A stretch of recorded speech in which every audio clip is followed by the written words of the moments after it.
What's up, guys? Welcome back to the infamous project. Working away here on Chuck's 1991 GT, and we are getting closer and closer to being able to fire this thing up for the first time since before the 2000s. That is what Chuck told me. This thing hasn't run since the year 2000. So this is a pre-Y2K car, and that's pretty exciting stuff when you think about it. And I am just going through the last few little bits. So the intercooler piping, if you guys remember, it was a little bit of a challenge, Lego puzzle, call it what you will, to be able to get in and around and clear headlight bulbs and everything else that we didn't have to cut into the aprons. And that is all sorted out. Got the bypass figured out here, so that's all taken care of. Got to do some painting, but that is not a big deal. So other than that, you can see laying on the ground here, a bunch of wiring. That's right. So this motor and everything came with the 1990 harness, which has the black and gray connector. And since this is a full-blown wire tuck and everything else, I wasn't concerned, because what I'm going to be doing is extending that out. Connectors are cut off here, and I am going to be extending the wiring so that we can combine it and get everything to fit into this one connector. And I have some aftermarket style connectors here. As you can see, these are brand new from Connector ID, so you can actually get old style connectors with all the retaining clips and everything that you need to make things work. Now, originally I was actually going to plug into the factory guys, but I was like, you know what, I don't want the extra connection point. I'm that guy that's always like, well, an extra connector is not that big of a deal, because think about the recall when they recalled the salt and pepper shakers, because they've just added 2 additional connection points by putting in those little pigtail harnesses. So with that said, I need some longer wiring anyway, so I am cutting, I am butt connecting and heat shrinking, and going to be wrapping and doing everything so that I can get the wires up and underneath the booster here into the factory area right here in the firewall. And then it's actually going to make a quick little U-turn and then come out of this hole here where the cruise control cabling used to come through, and we'll get into this plug. You can see we've already got our main power distribution point here, 0 gauge welding wire going to the inside of the car, and it's a mess, disaster in here, but that's what you need to do. You need to have extra lengths of wire to do your proof of concept, making sure that everything works. And then once you know 100% where you're going to lock it down, bolt it down, tie it down, stick it down, whatever it might be, then you can go ahead and shorten things and commit for one last time. So this is the name of the game, is getting the final little bit of wiring done so we can put power to this beast and see if things like the fuel pump relay is going to kick the pump on, and see if we have any fuel leaks. And then if it seems like our ignition and everything else is working, we can fire this thing up. So that's the name of the game for today. Let's hit the intro, and we'll be back and doing these final wrap-ups.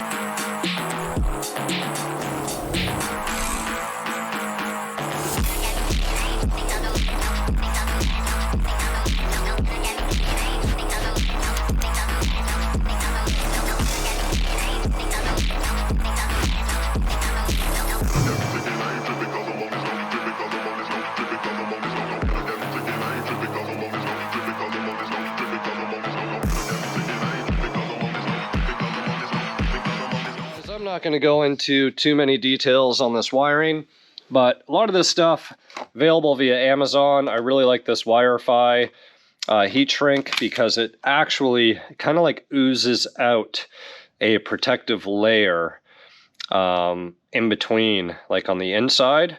I don't know, just kind of goos and seals things up really nice. So I like this. It's a nice little kit, little heat gun, Lexi Vaughn. There's a lot of stuff like this. Soldering irons, I just take the tip off and then use it to heat up the shrink wrap, and then little butt connectors, and then a really good variety of wiring. Now, the one thing that I do try and make sure is that I get the proper gauge wire.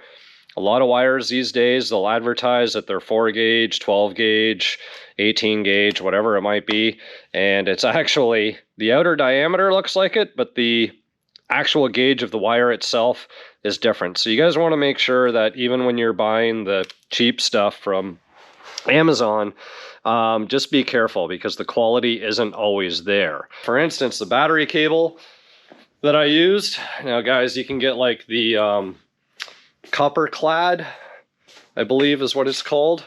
And you know, you'll get this. This is called 8-gauge wire, and it's super flexible. You can get this, I believe, in 420 gauge as well. And it'll do the job. However, if you're talking about thickness and heavy duty, this is pure copper. Okay? And when we got a battery relocation and we need good solid grounds and we're running air compressors and stereos and everything else, guys, do not cheap out on your wire. Like, this is heavy and it is not cheap. So I want to say 25 feet of both red and black was about, it was over $200 for the weight of that copper. So just a note there, guys, like, we all know we're in the age of everything made in China and everything cheap and whatever, but you know, there's a time and place for some things. Some things work better than others. But when it comes to the wiring and stuff, the last thing you want is an electrical fault or something drawing too much current, resulting in possible electrical fire. We don't need any more foxes burning down than what we've seen out there already. So just keep that in mind. Get the right gauge wire. Make sure your connections are solid. Grounds, grounds, grounds. If you guys think you have enough grounds, add 2 more. Like body to frame, frame to body, motor to frame, motor to body. Guys, these are so important and so critical. We all know about the injector harness that gets grounded to the body of the car, right? So you want to make sure that you got that guy connected properly and going to somewhere, your frame rail, your firewall, whatever it might be, especially when you're doing wire tucks and you're trying to hide everything. I've actually got 2 4-gauge grounds going from the block to the frame rail on both sides of the car. You can't see it on that one. But guys, I can't stress how important grounds are. And the way that people do connectors, those little splice-in things, or like twisting, electrical tape, I get it. We were all 16 once trying to get our stereos installed real quick, but that was like your car stereo. When you're trying to deal with coil wires or injector or ignition or any fuel pump, stuff that's actually drawing some current, you know, just consider what it is that you're wiring and just be conscious and use the right stuff. So I'm going to get this going down there, get that wire or these harnesses spliced together. So here's my first harness, and you know, nice colorful array of colors here. And you know, I don't have a bunch of red with blue trace and red with green trace and all these fancy different options. So you know, one red will be for the red, and then you know, I think the blue I'm using as the red with the blue trace, and then same thing, the yellow is going to represent the green with the yellow trace. And make a list, right? I did have a list. I think I blew away. Oh, is it this? Right, look at this, guys. I'm all labeled here. So the black connector, the gray connector, all of the colors and everything else, and what pins need to go where to get from my 2 black and grays to 1 brown, right? So be documented, and that way you won't run into weird problems that you're trying to chase down.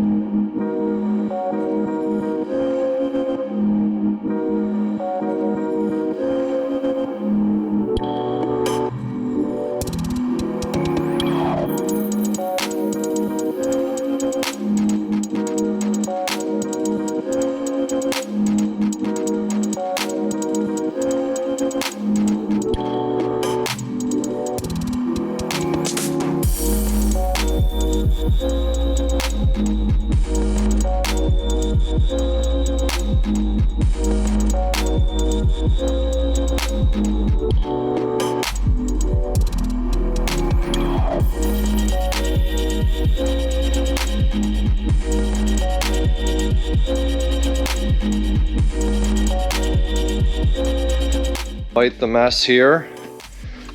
But got our harness up in there. We've got some of our wires connected here, the main ones, and main power block is connected. All right, ignition is actually forward right now. I'm gonna turn that back. Got to ground to the seat bolt. So what I'm gonna do is I'm gonna tap the ground, see if we get any sparks. Hoping that we don't. A little spark might be okay, but I definitely don't want any big sparks. Okay. All right, let's go here. We'll do one by one. Running a little low on the 15 amp fuses here. Let's see here. So next to the hazard, there's a 30. Just this one. Okay. And then here, there's 15. Okay, this is supposed to be a 15.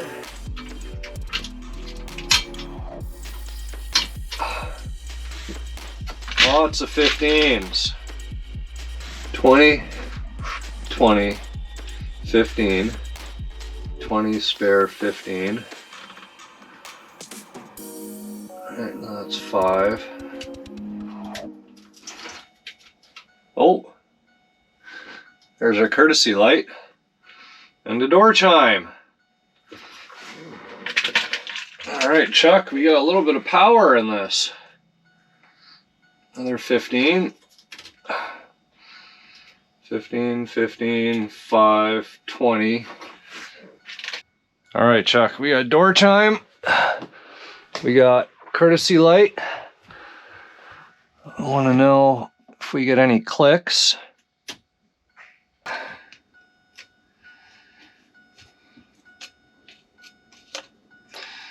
It's got power, right? Just the computer is missing its relay. I can see there's no relay in it. Joys of having parts laying around, guys. Here's what we need. So, just kind of dust that off a little bit. Okay. See right here, missing this guy. Boom. And we're also missing our ground. Okay, so. Oh! It's kind of alive, Chuck.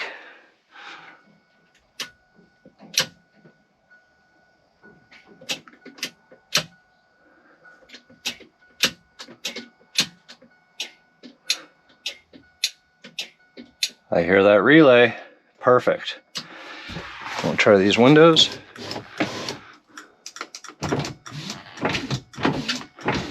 Okay, I'm not gonna mess with that window too much because something's rubbing on the inside, but the windows definitely do work.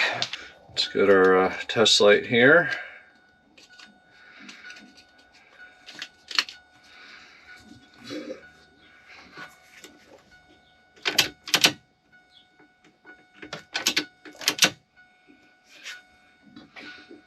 Okay, we are not getting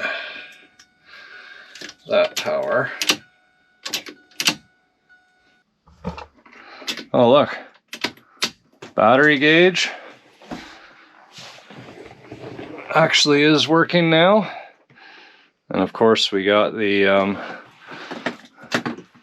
whatchamacallit, battery light. I'm confident oil pressure and all that stuff works. Just want to see if the coil is getting power.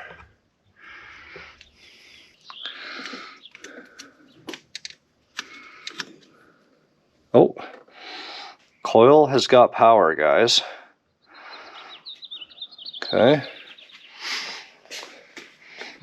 Okay, so we're doing pretty good here. There's one wire, well, two wires actually, that the gray and black connectors represented. One was for the inertia switch, and the other one is a fuel pump, I believe, related wire. The tan with the green that actually goes to your OBD1, like little connector there to read your codes. So I need to make sure 100% where I need to connect those wires. I feel like once I overcome that, because coil's got power, so that means spark is going to happen, right?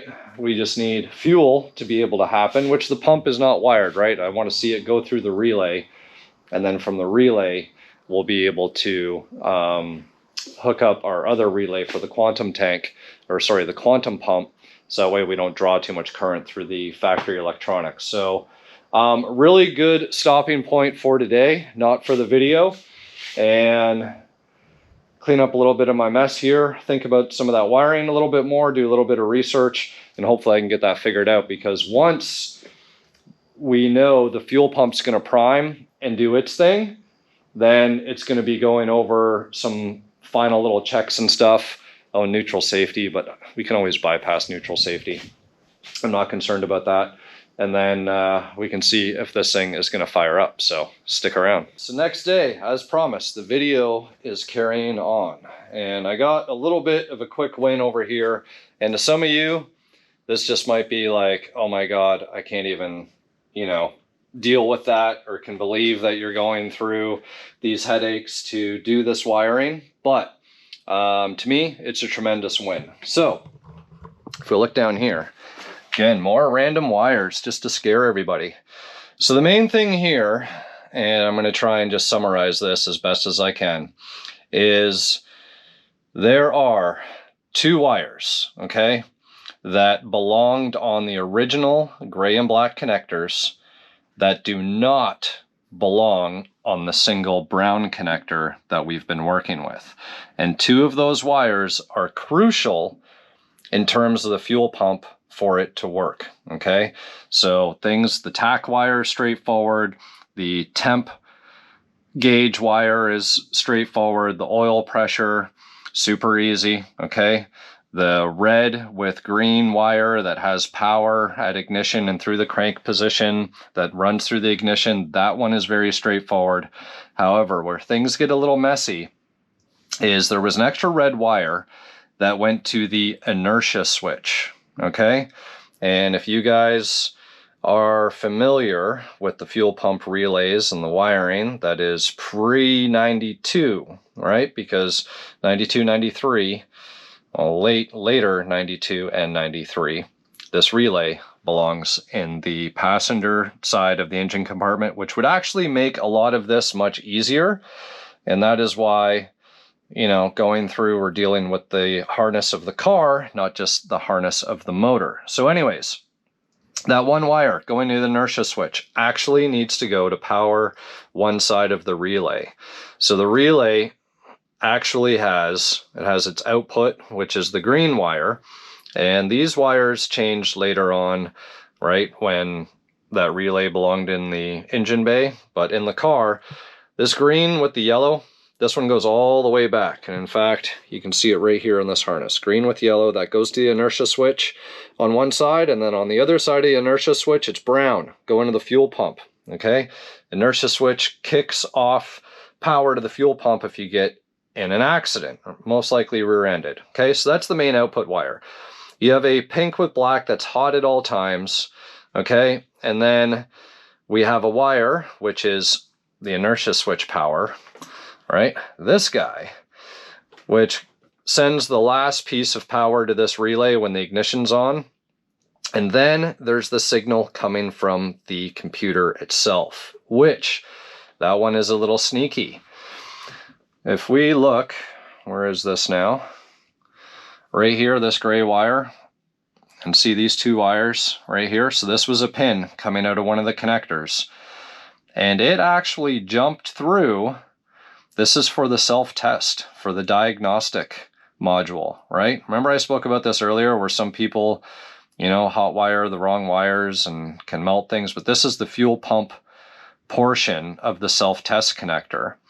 And well, this is actually the wire that's also sending the signal, right, back into the car that would then transfer itself to what would be this blue with orange, okay? So this needs to go to the blue with orange, and I'm going to show you guys proof of concept right now.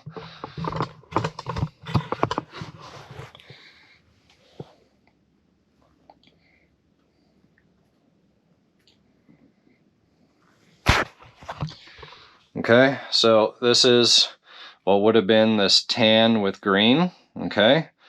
And again, this doesn't exist in the harness coming into the car, into that connector. So we have to, I'm going to tap into it somewhere down in here. I will find the respective blue with orange, which is probably going to be in, actually I think I'm looking at it right there. Okay, so here we go. Test light is in the main output. Let's turn the ignition on. All right, see how it did its little fuel pump priming? Let me turn this around here. All right, because when the ignition's forward, the fuel pump just primes for a few seconds, watch. And that's it. All right, so I just have to connect those two wires up, and we're gonna be in good shape for that relay. Fuel pump issues are going to be solved, okay? We already know we have power to the coil and everything else is working. The last piece of the puzzle, which I'm overly not that concerned about, is neutral safety switch. So I just need to figure out the differences in terms of how that gets routed. And worst case scenario, I'm just gonna wire it up. I know where the wires are on that one, guys. A lot of you would just bypass it, but it's really not that difficult. So hopefully I can get that knocked out, and that's it, right? All the wires are going to be doing what the wires need to do.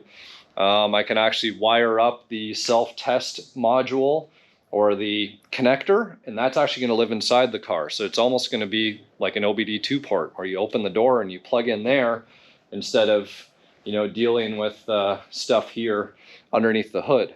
So I'm going to get some wires cleaned up. I know this is a lot of talking, but it's pretty much how wiring goes. A lot of theoretical stuff, not so much practical, because you're trying to wrap your head around things. And you know, guys, it's not easy. I know there's the TMOS website, there's lots of wiring diagrams and whatnot online, but things are limited. Some photo bucket images from back in the day are no longer there. There's websites that are no longer active, so you can't find stuff that people are linking to in forums. And you can see my sheet of paper has even more writing all over it here. So hopefully this is helping some of you guys out there. The easiest thing that could have happened was if we would have had a 91 engine harness, right? Then things would have been plug and play. Now, trying to find a 91 engine harness, we know how that goes. When you need something, you can never find it. And then when you don't need it anymore, Lewis tells you, oh, hey, I had one of those, I just sold it. So that sucks, but it is what it is. And you know what? It's not that big of a deal. Things needed to get cut and extended and modified anyways, right? So that was actually the bulk of the time that was spent doing this. You know, I'll probably be about 5 hours, maybe 6 hours and change. But like the actual finding the pins and where stuff goes was maybe like an hour of the time. The rest of it was wrapping the harness, cleaning the harness, routing the harness, extending the harness, doing all of those little time consuming things. Not to say it's going to be that easy for the next guy, but that is that's the reality behind this. So it's all going to work. We found all the connectors that we need to connect things to. Everything is going to be okay. And here's the other thing. The factory relay that we have underneath the seat there, I need to modify all that anyways so that I can get the quantum pump getting its adequate power the way that it needs to, okay? So it's actually going to be kind of running a relay through a relay. And the only reason why I'm keeping it that way is just because I don't want any weird faults in the computer. And maybe it wouldn't throw any. However, for the self-test and all that stuff, I just want to make sure that everything behaves the way that it should. So, you know, when it goes through that inertia switch, on the other side of the inertia switch, that's actually going to turn into now a 12-volt trigger for a relay that I'm going to have in the back. And then that relay is going to be, you know, just sending that 12-volt feed that's direct off the battery to the pump. And you guys can see how Castle Customs did that. He's got a video about making sure that you feed your pump the proper power and proper gauge wire that it needs so you don't overload the circuit. So there you have it, guys. Let me get back to wiring and we'll check back in. So we're back and we finished up some fuel pump relay wiring. So if you go to the back here, see, this is a temporary main feed. This is going to be a lot thicker when this proof of concept is over, but you can see here our high power relay. You can see how thick the wiring is here, so don't cheap out on this relay. And I've got everything wired and plumbed in here. And side by side from the factory stuff, I did not take away, so technically speaking, if you plugged a pump into the factory connector that I left on the tank, you would be able to power that one as well. However, that is not connected, and instead the power is now switching this relay and going directly to our battery. So I've also finished wiring up the wires that we had in here. There's a couple leftovers. This is the low oil level light that comes off the plug in the bottom of your oil pan. So I need to get that into the cluster here because that is a wild card from the previous wiring.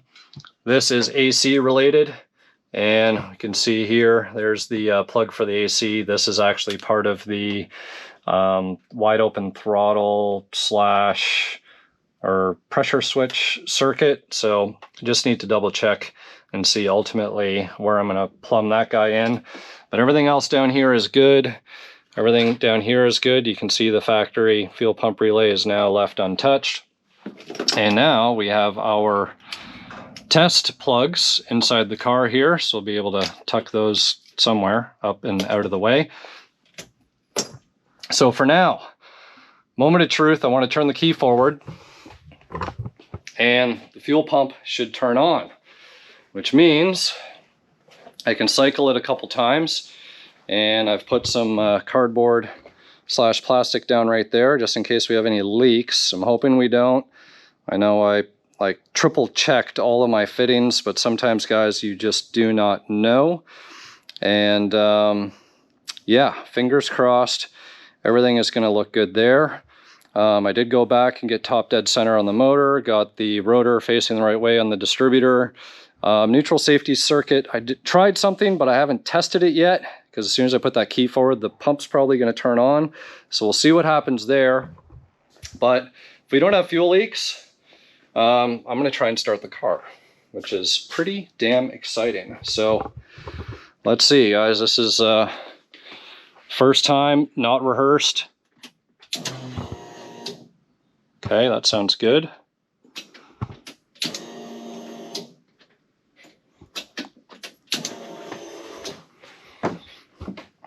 All right, relays are clicking. Fuel pumps are doing things. We've got 10 pounds of pressure-ish, and I do not smell fuel. So I'm gonna prime that one more time.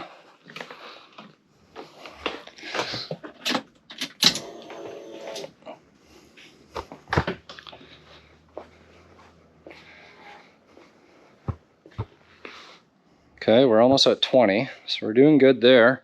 Just we gotta pressurize the fuel rails. I'll click it forward 2 more times. Oh, I can hear the difference in the pump now. Okay.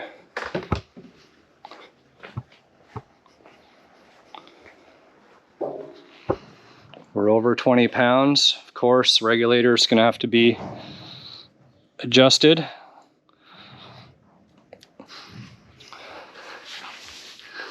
You don't see puddles of fuel anywhere, so that's good. Okay.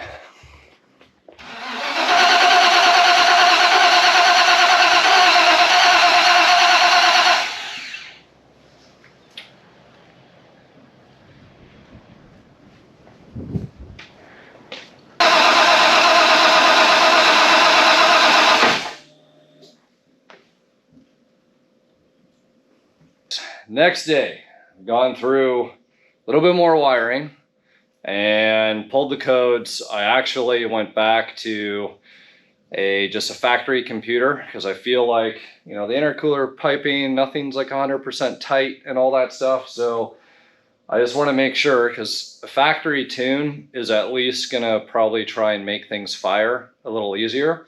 You're going to see what happens. Now, I messed up one wire that goes to the TFI module, red and blue. I think ultimately it gets driven through the neutral safety circuit because those are all red with light blues. But there was one wire not getting power to the TFI, and I had the distributor 180 degrees out, so I just kind of hit the starter there without the fuel pump, and it kind of sounded like it wanted to run a little bit. So fuel pump's hooked back up, and I'm going to bump the starter and let's see what happens.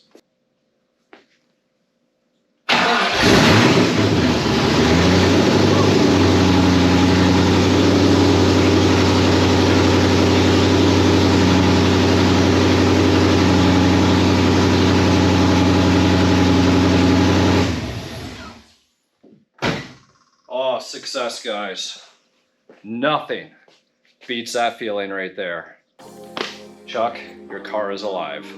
Unreal. And on the factory computer, boom, that thing just fired right up. So we'll have to get the timing set. I think I am off one tooth because of the way that I have the distributor cocked.